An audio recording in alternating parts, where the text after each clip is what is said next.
Sir ఇప్పుడు July 1 నుంచి కొత్త లా వస్తుంది, అసలు ఎందుకని పాత లాని మార్చి కొత్త లా తెస్తున్నారు సార్?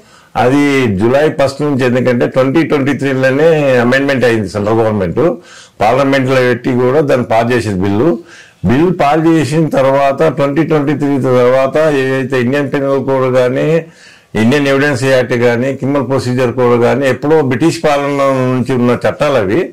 ఆ 1860, 1872 ఇవన్న చట్టాలన్నిటి కూడా చేంజ్ చేసి ఇప్పుడు 2023 కింద ఐపీసీ ప్లేస్ ఏమో బిఎన్ఎస్ తెచ్చారు. క్రిమినల్ ప్రొసీజర్ కింద ఉన్న చట్టం ప్రకారం దాని ప్లేస్ లో బిఎన్ఎస్ఎస్ తెచ్చారు. ఎవిడెన్స్ యాక్ట్ కింద ఉన్నదేమో బిఎస్ఏ తెచ్చారనమాట. ఇవి ఎందుకంటే ప్రజల లోపల జరుగుతున్న ఏదైతే బాలికల మీద కానీ, మహిళల మీద కానీ జరుగుతున్న అత్యాచారాలకు పకడ్బందీగా, ఎందుకంటే వాళ్లకు పనిష్మెంట్ ఇవ్వడానికి చట్టాలు తెచ్చారు. క్రిమినల్ లా అనేది చాలా ఇంపార్టెంట్. 29 రాష్ట్రాలలో కూడా ఈ 3 చట్టాల వల్లనే క్రిమినల్ లా మొత్తం చేంజ్ అయింది. జూలై 1 నుంచి అమలు అవుతున్నాయి. ఏవైతే కేసులు ఇంతకుముందు పోలీసు వాళ్ళు ఏవైతే బుక్ చేసేది ఇండియన్ పెనల్ కోడ్ కింద బుక్ చేసిన కేసులు, ఏదైతే అఫెన్స్ బట్టి, నేరాన్ని బట్టి, ఆ కేసు యొక్క తీవ్రతను బట్టి ఆ కేసులు దాని కింద కేసులు అఫెన్సులు రిజిస్టర్ చేస్తారనమాట. ఆ కేసులు రిజిస్టర్ చేసినప్పుడు ఏం చేయాలంటే ఇప్పుడు బిఎన్ఎస్ కింద రిజిస్టర్ చేస్తామంట. భారతీయ నాగరిక సురక్ష అనమాట. భారతీయ నాగరిక సురక్ష కింద కేసులు బుక్ చేస్తారు. ఆ కేసులు బుక్ చేసినప్పుడు దాని మీద మన ప్రొసీజర్ ఎట్లా ఉంటుందంటే, దీని మీద మనము మన కేసులో హౌ టు ఫైల్ బెయిల్ అనేది, హౌ టు ట్రయల్ అనేది, ఇవన్నీ కూడా దాని మిగతా సెక్షన్లు బిఎన్ఎస్ఎస్ కానీ, బిఎస్ కానీ ఉంటాయన్నమాట. అందుకోనికి ఈ నేరాలు జరిగేది ఏంటంటే తీవ్రతను బట్టి అందుకోనికి కంట్రోల్ చేయాలని చెప్పేసి భారత ప్రభుత్వము అన్ని రాష్ట్రాలతో అలయన్స్ అయ్యి, హోంతోని అన్నితోని, లా మినిస్టర్ తోని కూడా అన్ని అయ్యి సెమినార్స్ అన్ని కండక్ట్ చేసి వీళ్ళు చట్టాలు తెచ్చిండ్రు బానే ఉంది, కానీ పబ్లిక్ లో అవేర్నెస్ రాలే. ఇంకా జూలై 1 నుంచి అయినాయి. అదే నా నెక్స్ట్ క్వశ్చన్ అదే సార్. ఇప్పుడు పాత చట్టాలు తీసేసి కొత్త చట్టాలు తీసుకొస్తున్నారు కదా, తీసుకొచ్చారు ఆల్రెడీ, అమలవుతుంది కదా సార్. సో ఈ కొత్త చట్టాల వల్ల ఇప్పుడున్న ప్రజలకి లాభమా నష్టమా?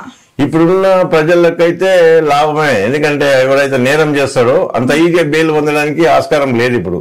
ఎందుకంటే ఇంతకుముందు అంటే బెయిల్ వచ్చేది, ఇప్పుడు బెయిల్ రావడానికి కూడా ఆస్కారం లేదు.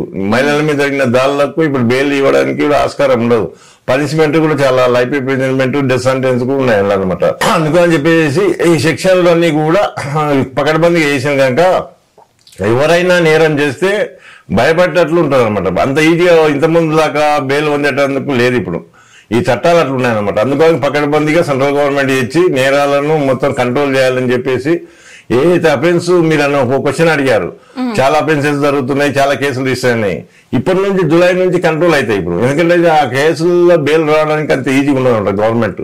ఎందుకంటే కోర్టులు కూడా చాలా పకడ్బందీగా దాని మీద పనిష్మెంట్ కూడా ఇస్తారనమాట. అలా వాళ్ళ ఇంతకుముందు రేప్ కేసుల్లో అవన్నీ కూడా కొన్ని కేసుల్లో అఫెన్స్ లో 14 years ఉంటాయి, కానీ వాళ్ళు 7 years 10 years ఇస్తుంది. ఇప్పుడు 20 years పనిష్మెంట్ ఉంది అందులో. అందుకని చెప్పేసి ఈజీగా బెయిల్ పొందడానికైతే లేదు ఇప్పుడు. సార్ ఇప్పుడు వచ్చిన కొత్త లాలో ఓన్లీ క్రిమినల్ కేసా, అన్ని కేసెస్ దీంట్లో వచ్చాయా సార్? అన్ని కేసులు క్రిమినల్ కేసులు మొత్తం, నాట్ సివిల్, ఓన్లీ క్రిమినల్ కేసులు మాత్రమే కొత్త చట్టాలు వచ్చాయి. ఓకే సార్, రీసెంట్ గా అంటే ఇప్పుడు జరుగుతున్న అసెంబ్లీలో మన హరీష్ రావు గారు కొన్ని ఇప్పుడున్న లా ఆర్డర్ గురించి మాట్లాడారు సార్. దాంట్లో వచ్చి ఓన్లీ ఒక తెలంగాణలో 8 నెలల్లో 1,00,000 కేసులు అయినాయి సార్. ఈ 1,00,000 కేసుల్లో అంటే కేసులు అంటే అన్ని కేసులే, బట్ ప్రతి ఒక్కరికి ఎలాంటి శిక్ష, అంటే ఒక్కొక్క కేసుకి ఎలాంటి శిక్ష ఉండొచ్చు సార్? ఇప్పుడు 1,00,000 కేసులు అంటే ఇప్పుడు 33 జిల్లాలు ఉన్నాయి. 33 జిల్లాల్లో ఎందుకంటే నేరాలు జరిగిన బట్టి, నేర యొక్క పరిస్థితిని బట్టి కొన్ని అఫెన్సులు, కొన్ని రేప్ కేసులు ఉండొచ్చు, మర్డర్ కేసులు ఉండొచ్చు, మానభంగ కేసులు ఉండొచ్చు, ఎందుకంటే చిల్లరను కిడ్నాప్ కేసులు ఉండొచ్చు, థెఫ్ట్ కేసులు ఉండొచ్చు. ఇవన్నీ కేసులు అఫెన్సులే అన్ని కూడా బిఎన్ఎస్ కింద వస్తాయి. ఇప్పుడు ఇంతకుముందు ఇండియన్ పెనల్ కోడ్ కింద పనిష్మెంట్స్ అన్ని కూడా ఇప్పుడు ఎందుకంటే బిఎన్ఎస్ కింద రిజిస్టర్ చేస్తారు పోలీసు వాళ్ళు. పోలీసు వాళ్ళు కూడా ఏం చేసిందంటే ఇప్పుడు పోలీసు అకాడమీ ఉంటుంది, అందరు ట్రైనింగ్ ఇవ్వాల్సి వస్తారు. స్టేట్ గవర్నమెంట్, ఏ స్టేట్ గవర్నమెంట్ కానీ 29 రాష్ట్రాలు ఉన్నాయి కూడా, హోమ్ మినిస్టర్ డిఫెన్స్ కానీ వాళ్ళు కానీ ఆ కేసులు రిజిస్టర్ చేసేటప్పుడు ఏ నేరాన్ని బట్టి కూడా అఫెన్స్ బట్టి బిఎన్ఎస్ కింద రిజిస్టర్ చేస్తారు. బిఎన్ఎస్ అంటే భారతీయ న్యాయ శాఖ అనమాట. దానివల్ల కేసులు బుక్ చేస్తారు. ఆ కేసులు బుక్ చేసినప్పుడు దాన్ని బట్టి పరిస్థితిని బట్టి, ఆ నేరాన్ని బట్టి ఆ కేసులు రిజిస్టర్ అయితే కనుక దాని మీద వాళ్ళు ఛార్జ్ షీట్ వేసిన తర్వాత కేసు నడిచిన తర్వాత పనిష్మెంట్ అనేది కోర్టు ఇస్తారు అన్నమాట. వీళ్ళు పోలీసు వాళ్ళు కేసు రిజిస్టర్ చేసి కోర్టుకు పంపేదే వాళ్ళు అనుకోని చెప్పేసి police law and order fail ఉన్నాయనుకోండి, ఆ స్టేట్ ఎందుకంటే దానికి వచ్చే శాంతి భద్రతలు లేనప్పుడు ఆ స్టేట్కి వచ్చే ఫండ్స్ కానీ కంపెనీలు కానీ కూడా రావు. అనుకోవడానికి సీఎం గారు కానీ వాళ్ళ హోమ్ మినిస్టర్ కానీ వీళ్ళందరూ కంట్రోల్ చేసే పరిస్థితి వాళ్ళ మీద ఉంటుంది కనుక పోలీస్ డిపార్ట్మెంట్ ఉంటుంది, గవర్నమెంట్ మీద ఉంటుంది అనమాట. అట్లా అయినప్పుడు పోలీసు కంట్రోల్ లేనప్పుడు లా అండ్ ఆర్డర్ ఫెయిల్యూర్ అయినా కూడా వస్తుంది అనమాట. ఓకే సార్, మీరు మాటలను కొత్త చట్టంలో బిఎస్సి అని ఒకటి తెచ్చారన్నారు సార్. అసలు ఈ బిఎస్సి ఏంటి, దీంట్లో ఎలాంటి సెక్షన్స్ ఉంటాయి, దీంట్లో ఎలాంటి కేసెస్ మనం నమోదు చేసుకోవచ్చు? బిఎన్ఎస్ బిఎస్సి అనేది ఎవిడెన్స్ యాక్ట్, అది ఎవిడెన్స్ భారత సురక్ష అధినియం అని. అది ఇంతకుముందు ఇండియన్ ఎవిడెన్స్ యాక్ట్ ఉన్నది, ఇండియన్ తీసేసి భారతీయ అని పెట్టినారు. అది ఎందుకంటే ఛార్జ్ షీట్ వేసినాక పోలీసు వాళ్ళు కోర్టులో హౌ టు మనం trial how to win case అనేది డిఫెన్స్ అడ్వకేట్ గానీ ప్రాసిక్యూషన్ అడ్వకేట్ గానీ చేస్తారనమాట. ఎందుకంటే నేను పబ్లిక్ ప్రాసిక్యూటర్ హైకోర్టు చేసిన కనుక కేసు ఎవిడెన్స్ బట్టే మనం ఇప్పుడు బిఎస్సి అని బట్టి కేసులు గెలవాల్సి వస్తుంది, ఎవిడెన్స్ ను బట్టి. అందులో ఎవిడెన్స్ రికార్డ్ చీప్ గానీ క్రాస్ ఎగ్జామినేషన్ కానీ ఛార్జ్ షీట్ వేసినాక వస్తుంది అనమాట బిఎస్సి. ఇప్పుడు రాదు, ఎందుకంటే క్రైమ్ స్టేజ్ లో. ఎందుకంటే క్రైమ్ స్టేజ్ లో ఏదైతే కేసులు రిజిస్టర్ చేసినప్పుడు దాని మీద బిఎన్ఎస్ కింద రిజిస్టర్ చేస్తారు. Procedure how to get bail అనేది బిఎన్ఎస్ఎస్ కింద వేసుకోవాలి. బిఎస్సి అనేది ఓన్లీ ట్రయల్ నడిచేటప్పుడు. అయితే బిఎన్ఎస్ కింద సార్ ఏ సెక్షన్స్ వస్తాయి, ఏ కేసెస్ నమోదు చేయొచ్చు బిఎన్ఎస్ కింద? బిఎన్ఎస్ కి అన్ని కేసులు అన్ని ఇప్పుడు ఇంత ముందు మనకు 511 కేసు సెక్షన్స్ ఉంటుండే, ఏది మన ఇండియన్ పీనల్ కోడ్ కింద.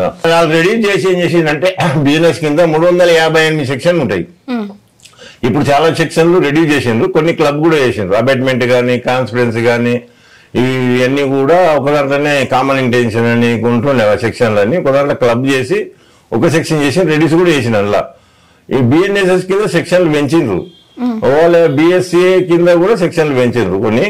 కానీ మనకు బిఎన్ఎస్ కింద క్రిమినల్ కేసులు అఫెన్సెస్ కొన్ని క్లబ్ చేస్తూ సీరియస్ గా వాళ్ళ పనిష్మెంట్ అయ్యేటట్లు వేసినారు అనమాట. అట్లా బిఎన్ఎస్ఎస్ లో ఎలాంటి ప్రొసీజర్ ఉండొచ్చు? అందులో బెయిల్ ఎట్లా పొందుకోవాలా, ఎట్లా అక్యూజ్డ్ ముద్దా ఉంటారు వాళ్ళని ఎట్లా బయట పడాలి, వాళ్ళ శిక్ష ఎంత పడుతుంది అన్ని కూడా ప్రొసీజర్ ఫాలో అవుతారు.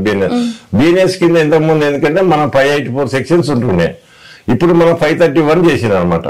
531 సెక్షన్స్ కింద ఒక్కొక్క ప్రొసీజర్. బెయిల్ ఉందనుకోండి, బెయిల్ 5 రకాలు ఉంటాయి. బెయిలబుల్ అని, నాన్ బెయిలబుల్ అని, కగ్నిజబుల్, నాన్ కగ్నిజబుల్, ట్రైబల్, క్వాష్ పిటిషన్స్ హైకోర్టులో వేసుకోవచ్చు, దాంట్లో కూడా బెయిల్ పొందవచ్చు. ఈ 5 రకాల బెయిల్ కూడా ఇలా ఈ బిఎన్ఎస్ఎస్ కింద పొందడానికి ఆస్కారం ఉంటుంది. ఓకే సార్, అయితే ఇప్పుడు వచ్చేసరికి మెయిన్ ఎక్కడ చూసినా, 2 తెలుగు రాష్ట్రాల్లో చూసినా లేదంటే వేరే రాష్ట్రాల్లో చూసినా మెయిన్ ఆడపిల్లల మీద అత్యాచారాలు ఎక్కువైపోయినాయి సార్. అది ఏజ్ కి సంబంధం లేకుండా దారుణంగా అత్యాచారాలు అవుతున్నాయి. సో ఇప్పుడు ఈ అత్యాచారాలు జరుగుతున్న ఆడపిల్లలకి కోర్టు ఎలాంటి న్యాయం చేస్తుంది, అత్యాచారం చేసిన వ్యక్తికి ఎలాంటి శిక్షలు పడుతుంది? ఇప్పుడు మీరు అడిగిన క్వశ్చన్ చాలా ఇంపార్టెంట్ అండి. ఇంతకుముందు నేరాలు నేను చెప్పినట్లు, ఎందుకంటే ఇంతకుముందు ఐపీసీ కింద అయిన వాళ్ళ బెయిల్ ఉంది బయటికి రావడానికి ఆస్కారం ఉంది. Again repeating the same offences.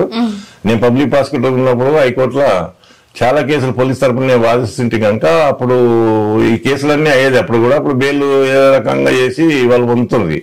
ఇప్పుడు అది పొందడానికి లేదు బిఎన్ఎస్ కింద. ఏదైతే మానభంగాలు కానీ పిల్లల కిడ్నాప్ల కేసులు కానీ ఇలా సీరియస్ అఫెన్స్ ఉంది కనుక ఇలా బెయిల్ ఇవ్వడానికి కూడా ఆస్కారం లేదనమాట. Hi, this is Swathi. Like చేయండి, షేర్ చేయండి, కమెంట్ చేయండి అండ్ సబ్స్క్రైబ్ చేయండి GR TV. Hi, this is Monica. Please like, share and subscribe GR TV.